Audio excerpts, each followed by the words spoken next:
Shalom. Le monde chrétien depuis des siècles a commencé à s'éloigner des racines israélites de sa foi. C'est-à-dire, le monde chrétien depuis des siècles avait commencé à rejeter les fondements antiques établis, fondés par le Tout-Puissant, rejeter la vérité qui sanctifie le corps, l'âme et l'esprit.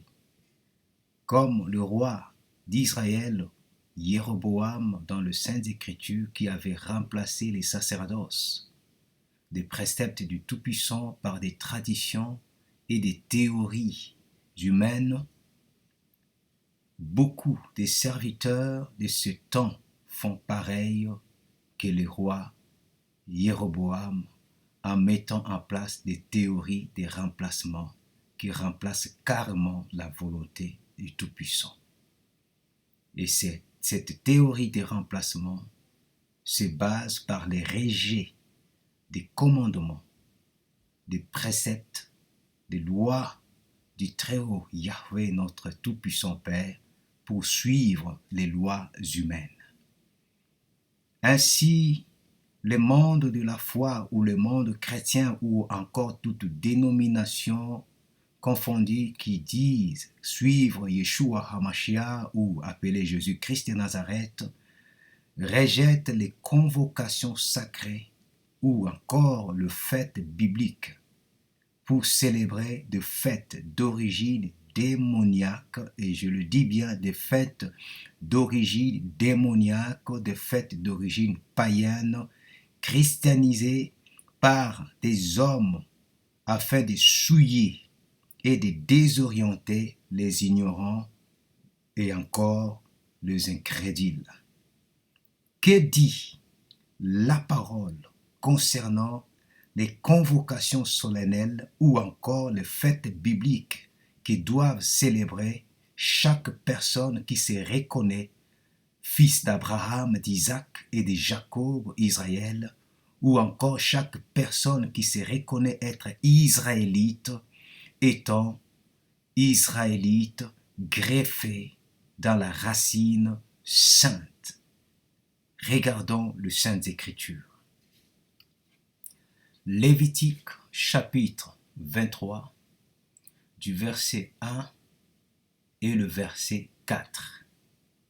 Yahvé parla aussi à Moïse en disant, verset 2, « Parle aux enfants d'Israël et dis-leur les fêtes ou les convocations ou encore les rendez-vous de Yahvé que vous publierez comme de saintes convocations, ce sont là mes rendez-vous ou mes fêtes. » Le verset 4, « Voici les rendez-vous ou les convocations ou soit encore le fête de Yahvé, les saintes convocations que vous publierez à leur temps fixé. »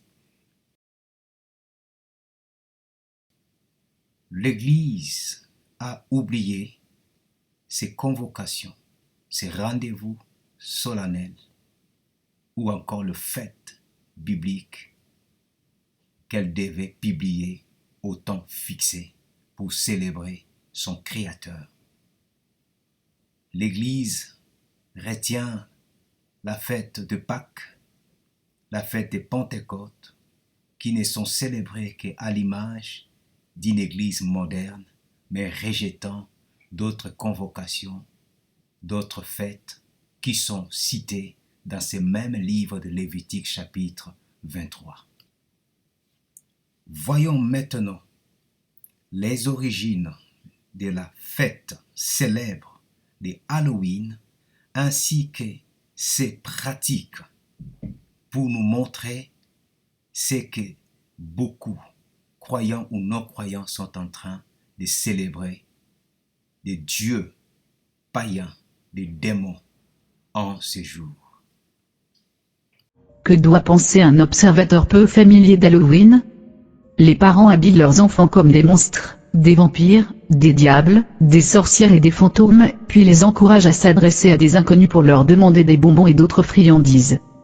Les propriétaires décorent leur maison avec des images de chats noirs, de fantômes, de gobelins, de citrouilles sculptées et transforment parfois leur cour en cimetière imaginaire. Les adultes s'habillent avec des costumes étranges et bizarres similaires, et vont à des soirées dans des pièces décorées comme des cachots ou des cryptes. Pourquoi des pratiques aussi bizarres sont-elles si populaires? Pourquoi quelqu'un célébrerait-il des vacances en mettant l'accent sur le morbide et le macabre? D'où viennent ces coutumes étranges? Faisons un retour en arrière, 300 ans avant Jésus-Christ, pour répondre à ces questions. L'origine historique d'Halloween. 300 ans avant Jésus-Christ, une société secrète de druides tenait sous son emprise le monde celte du vieux continent, y compris les Gaulois. Chaque année, le 31 octobre, ceux-ci célébraient en l'honneur de leur divinité païenne Samin, un festival de la mort. C'était la nuit où Samin revenait avec les esprits des morts. Ces derniers devaient être apaisés, c'est pourquoi il fallait traiter avec eux. À ce moment-là, les druides exécutaient des rituels dans lesquels un chaudron symbolisait l'abondance de la déesse. Ils avaient alors coutume d'allumer de grands feux dans le but d'éloigner tous les mauvais esprits, et d'apaiser les puissances surnaturelles, qui contrôlaient les processus de la nature. Des prêtres se déplaçaient de maison en maison, et distribuaient le feu sacré, qui assurait la protection du foyer, en réclamant des offrandes pour leurs dieux, exigeant parfois des sacrifices humains. En cas de refus, ils proféraient des malédictions de mort sur cette maison, d'où le tricortrea, présent ou malédiction, ou pour être plus clair, une offrande, sinon la malédiction. Les Romains, après avoir conquis la Grande-Bretagne, ajoutèrent aux traditions celles des rites issus d'une de leurs propres fêtes de la moisson, qui avait lieu le 1er novembre en l'honneur de Pomone, déesse étrusque annexée par la religion romaine, nymphe des fruits et des fleurs. En 308, l'empereur romain Constantin apaisa la population des territoires païens nouvellement conquis en leur accordant le droit de conserver leur ancien rite du jour de Samin. Il changea la date du prédécesseur chrétien d'Halloween, soit la Toussaint des catholiques romains en la fixant au 1er novembre alors qu'à l'origine, elle était célébrée en mai. Le Panthéon de Rome, un temple construit pour adorer une multitude de dieux, fut converti en église. Pendant que les chrétiens célébraient leurs saints disparus, les païens dédiaient la nuit précédente à leur Seigneur de la mort. En 840, le pape Grégoire IV instaure la Toussaint, déclarant que le 1er novembre et la veille, le 31 octobre, les morts seraient célébrés. D'où le mot d'Halloween, Hallowma en celte, contraction de Holalo, tout ce qui est saint, et d'Even, la veille. Les origines d'Halloween sont donc complètement païennes, puisqu'il s'agit de célébrer les esprits des morts. Plus récemment, les immigrants européens, et plus particulièrement les Irlandais, qui, poussés par une terrible famine, partirent s'établir en Amérique, introduisent leurs coutumes en Amérique, dont la fête des morts avec Samin. À la fin du XIXe siècle, leurs coutumes étaient devenues célèbres. C'était l'occasion de renverser des cabinets extérieurs, d'infliger des dommages aux propriétés, et de se permettre des fourberies, qui n'auraient pas été tolérées à d'autres moments de l'année. Une fête prisée dans les milieux occultes. Aujourd'hui, dans le monde entier, Halloween est la fête la plus importante pour les satanistes. La date du 31 octobre pour fêter Halloween n'est pas une coïncidence. Ce jour est l'un des 4 plus importants sabbats de sorcières, les 4 jours cross-cartés du calendrier celtique. Le premier, le 2 février, populairement connu comme le jour du Gruneau en l'honneur de Brigitte, la déesse païenne de la guérison. Le deuxième, un jour férié de mai nommé Beltane, signalait le temps des plantations pour les sorcières. Ce jour-là, les druides exécutaient des rites magiques, pour favoriser la croissance des récoltes. Le troisième, un festival des récoltes en août en l'honneur du dieu soleil, commémorait celui qui brille, Lugh. Ces 3 premiers jours cross-cartés, marquaient le passage des saisons, le temps de planter et le temps de récolter, de même que le temps de la mort et de la résurrection de la terre. Le dernier, Samin, marquait l'arrivée de l'hiver. À ce moment-là, les anciens druides exécutaient des rituels dans lesquels un chaudron symbolisait l'abondance de la déesse. On disait que c'était un temps de betwixt and between, une saison sacrée empreinte de superstition et de conjuration spirite. Ce jour est aussi le nouvel an du calendrier des sorciers. Le World Book Encyclopedia affirme que c'est le commencement de tout ce qui est cold, dark and dead, froid, obscur et mort. Le 31 octobre est devenu un prologue pour amener à accepter le culte, Halloween étant en quelque sorte devenu le jour du diable, rituellement reconnu par certains adorateurs de Satan et certains groupes occultes, notamment aux USA, et de plus en plus en Europe. Les satanistes pratiquent des sacrifices humains, cette nuit-là, aux États-Unis et en Australie. Pour les personnes ayant des pouvoirs psychiques, les voyants et ceux qui se disent visionnaires, la période d'Halloween est la plus occupée de l'année. Les éditeurs de livres sur des sujets classés entre astrologie et sorcellerie, indiquent une forte augmentation des ventes. Salem, une ville du Massachusetts, siège de la sorcellerie américaine, célèbre maintenant un événement hanté, lors d'Halloween, pour prolonger sa saison touristique d'été. Le 31 octobre, c'est le bal de l'horreur et du plaisir. Enfants comme adultes craquent tous pour cette vaste fête où tous les excès sont permis. La devise, sexe, gore et rock'n'roll. L'origine des citrouilles d'Halloween. Pour éclairer leur chemin en allant de maison en maison, les prêtres celtes portaient des navets évidés et découpés en forme de visage, ou brûlaient une bougie faite avec de la graisse humaine de sacrifices précédents. Ces navets représentaient l'esprit qui allait rendre leur malédiction efficace. Au XVIIIe et XIXe siècle, quand cette coutume est arrivée aux États-Unis, les navets ont été remplacés par des citrouilles. Le nom donné à l'esprit qui habitait dans la citrouille était Jock, qui est devenu Jacques, et qui habite dans la lanterne, d'où le nom de Jacques aux lanternes, tiré d'un conte dans lequel un homme célèbre, nommé Jacques, fait chasser à la fois du ciel et de l'enfer. Contraint d'errer sur terre comme un esprit, le diable pour le consoler lui aurait donné un charbon ardent tiré de la fournaise, que Jacques mit dans une ravée vidée pour éclairer son chemin dans la nuit. À noter que les couleurs orange et noir, rappellent la lumière et les ténèbres, et peuvent être aussi reliées à l'occulte. Elles étaient en rapport avec les messes commémoratives pour les morts, qui avaient lieu en novembre. Les bougies en cire d'abeille, habituellement de couleur écrue, étaient orange lors de la cérémonie, et les cercueils du cérémonial étaient couverts de drap noir. Quelques liens entre Halloween et l'occultisme. Les costumes d'Halloween sont issus de l'idée des druides celtiques, qui prétend que les participants au cérémonial devaient porter des têtes d'animaux et leur peau, afin d'acquérir la force de la bête qu'ils représentaient. Trick or treat est tiré de la tradition irlandaise, selon laquelle un homme conduisait une procession pour prélever des contributions chez les fermiers, de peur que leur récolte ne soit endommagée par les démons. Un king for apple venait d'une ancienne pratique pour connaître l'avenir, liée à Pomone, nymphe des fruits et des fleurs. Le participant, qui réussissait à attraper entre ses dents une pomme se trouvant dans un tonneau plein d'eau, pouvait espérer une romance, couronnée de succès, avec l'être aimé de son choix. Des chats représentaient des humains incarnés, des esprits malveillants, des amis intimes des sorcières.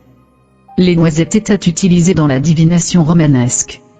Une partie de ce qu'on mange, lors d'Halloween, contenait des objets, mis à l'intérieur des aliments, comme moyen de dire la bonne aventure. Les mascons, traditionnellement, étaient des moyens animistes pour se protéger d'une manière superstitieuse des esprits mauvais ou pour que celui qui le porte puisse changer de personnalité, afin de communiquer avec le monde des esprits.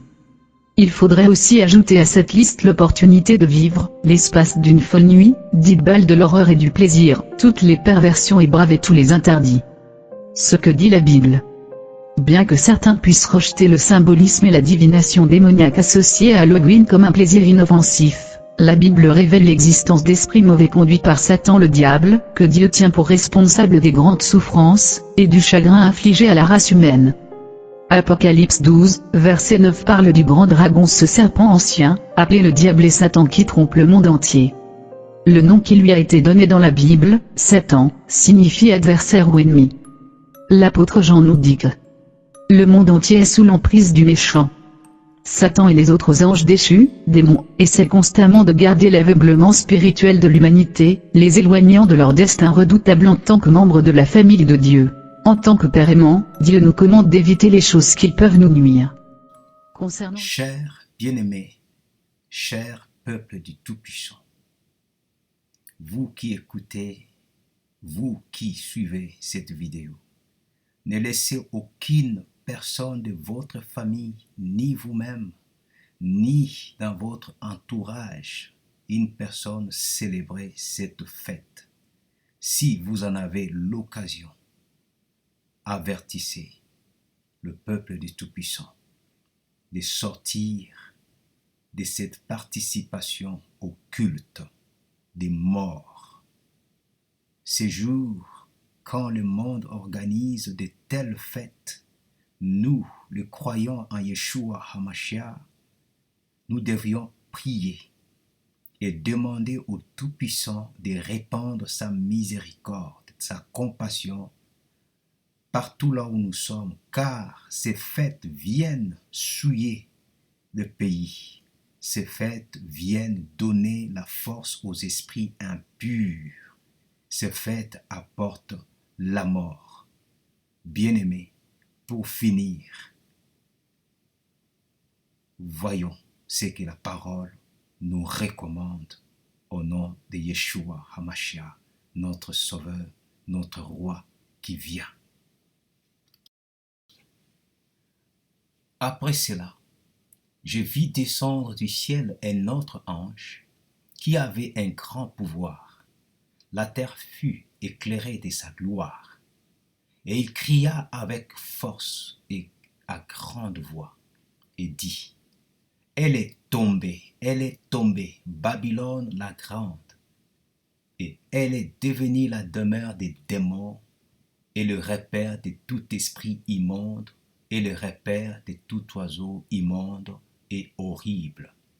Car toutes les nations ont bu du vin de la fureur de sa fornication, et les rois de la terre se sont prostitués avec elle, et les marchands de la terre se sont enrichis de l'abondance de son luxe.